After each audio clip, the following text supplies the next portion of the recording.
Bismillahirrahmanirrahim. Assalamu alaikum all. This is Iqbal Virtual Academy and I'm Mama Akram. Today we're going to discuss some shortcuts from A to H Part 1 with using Control key. So let's go.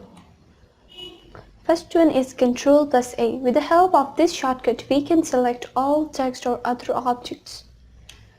Control plus B. This is used to bold the selected text. Control plus C. Copy any selected text or another object.